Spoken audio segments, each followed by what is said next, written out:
añadiendo conocimiento a la virtud, nivel intermedio. Josué 1:8 dice, nunca se apartará de tu boca este libro de la ley, ese es el nivel inicial, leer la Biblia, sino que de día y de noche meditarás en él, este es el nivel intermedio, a donde debemos crecer, meditar. La meditación se realiza por medio de escribir. Meditar significa pensar detenidamente, con atención y cuidado, reflexionar. Para meditar es necesario escribir a fin de enfocar el pensamiento. Dios mandó a Josué en el capítulo 1, versículo 8, que leyera la escritura y que la meditara, y en la cultura judía significa escribirla.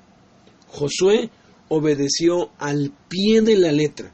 Josué 8 del 30 al 32 dice así, entonces Josué edificó un altar al Señor Dios de Israel en el monte Ebal, como Moisés, siervo del Señor, lo había mandado a los hijos de Israel, como está escrito en el libro de la ley de Moisés, un altar de piedras enteras sobre las cuales nadie alzó hierro, y ofrecieron sobre él holocaustos a Dios y sacrificaron ofrendas de paz.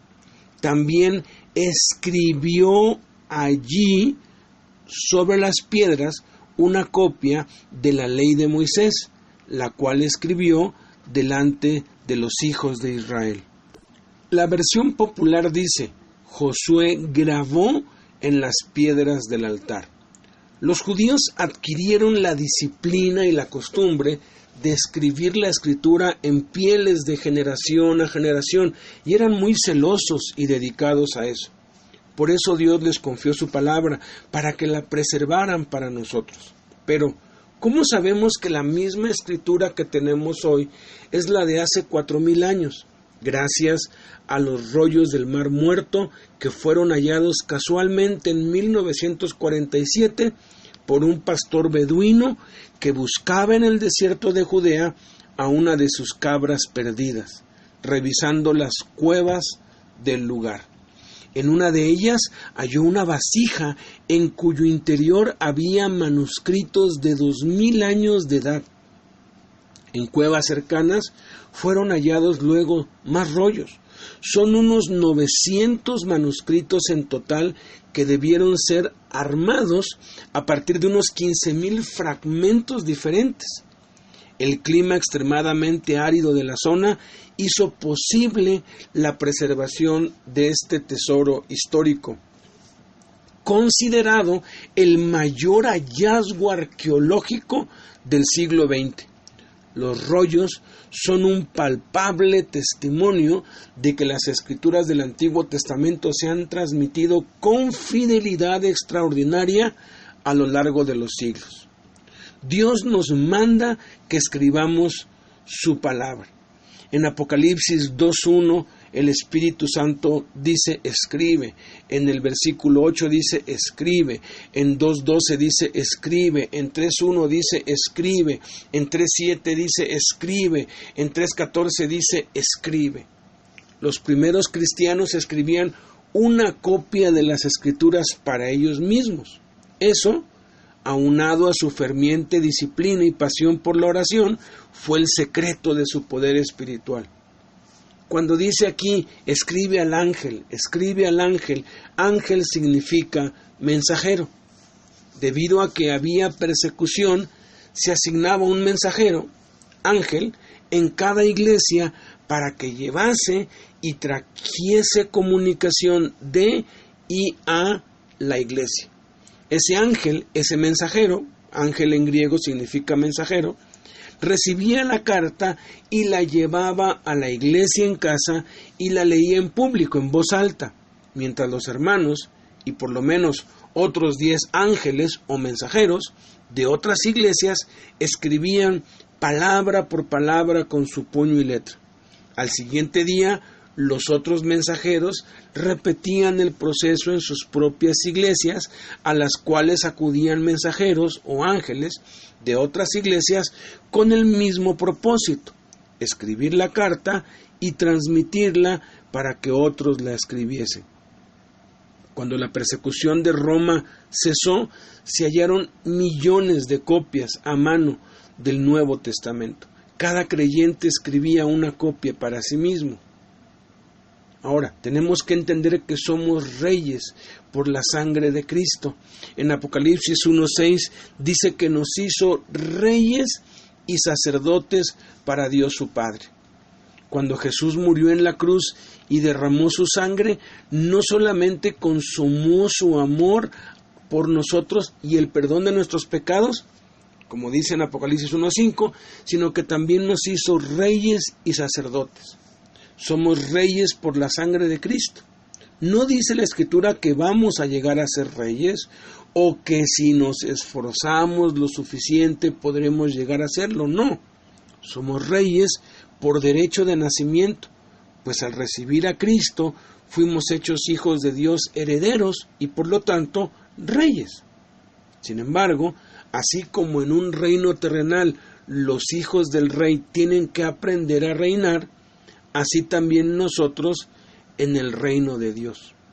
Escribir la Biblia es el deber más importante de un rey. Deuteronomio 17:18 dice lo siguiente, hablando de los deberes de un rey en Israel. Y cuando se siente sobre el trono de su reino, entonces escribirá para sí en un libro una copia de esta ley, del original que está al cuidado de los sacerdotes levitas.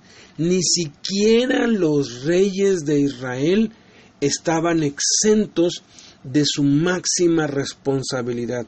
Su reinado dependía de escribir la Sagrada Escritura y de leerla todos los días de su vida, porque así lo dice el versículo 19 y 20, y lo tendrá consigo y leerá en él todos los días de su vida, para que aprenda a temer al Señor su Dios, para guardar todas las palabras de esta ley y estos estatutos, para ponerlos por obra, para que no se eleve su corazón sobre sus hermanos, ni se aparte del mandamiento a diestra ni a siniestra, a fin de que prolongue sus días en su reino, él y sus hijos en medio de Israel.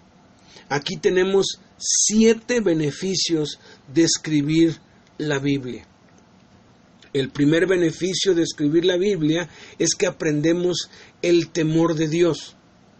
Dice en Deuteronomio 17, para que aprenda a temer al Señor su Dios. El principio de la sabiduría es el temor de Dios. El temor de Dios se aprende.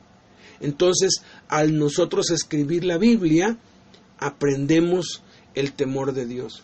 El segundo beneficio es que nos capacita para memorizar la Biblia. Dice, para guardar todas las palabras. Si no escribimos la Biblia, no podremos memorizarla. Escribir es la esencia de memorizar. Tercer beneficio, nos capacita para obedecer a Dios. Dice aquí en Deuteronomio 17, para ponerlos por obra. La mayoría de los cristianos saben lo que es bueno y hacen lo malo. ¿Por qué? Porque no escriben. Vean el orden. Dice, para que aprenda a temer al Señor su Dios. Ese es el primer beneficio. Para guardar todas las palabras de esta ley y estos estatutos. Ese es el segundo beneficio. Y luego dice que como resultado de aprender el temor de Dios y de memorizar la palabra de Dios, vamos entonces a ponerlos por obra, vamos a obedecer. Cuarto beneficio, nos libra del orgullo. Dice el versículo 20, para que no se eleve su corazón sobre sus hermanos. El orgullo es la esencia y el origen del pecado. Antes de la caída viene el enaltecimiento. Muchos líderes caen por ensoberbecerse. El orgullo, si estamos obedeciendo a Dios, podemos ser presa del orgullo, pero si seguimos escribiendo la Biblia, entonces un beneficio es que vamos a ser librados del orgullo. Quinto beneficio, escribir la Biblia nos mantiene en el camino correcto. Dice aquí en el versículo 20, ni se aparte del mandamiento a diestra ni a siniestra. Muchos cristianos fracasan porque no hacen lo que Cristo mandó y practican lo que ni siquiera mencionó y se desvían de la verdad. ¿Por qué? Porque no escriben la Biblia, porque no tienen este beneficio de escribir la Biblia. Pero si la escribimos, no nos apartaremos ni a la derecha ni a la izquierda. Sexto beneficio de escribir la Biblia, nos mantiene en victoria toda la vida. Dice el versículo 20, a fin de que prolongue sus días en su reino. La vida cristiana es para que vivamos siempre en triunfo en Cristo, de gloria en gloria, no para andar cayendo y levantándose. Y el séptimo beneficio, y uno de los más importantes, es que trae bendición para nuestros hijos, porque dice, prolongue sus días en su reino, él y sus hijos. Todo lo que hacemos afecta positivamente o negativamente a nuestros hijos. Escribir la Biblia prepara la bendición para ellos. ¿Cómo aplicamos esto en nuestra vida? Bueno, pues tenemos que empezar a escribir el Nuevo Testamento. Tenemos que empezar a escribir la Biblia. Y el consejo es que lo hagamos como lo hicieron los primeros cristianos. Escribirlo en el orden en cómo fueron apareciendo y cómo se fueron redactando y escribiendo y enviando las cartas en el Nuevo Testamento.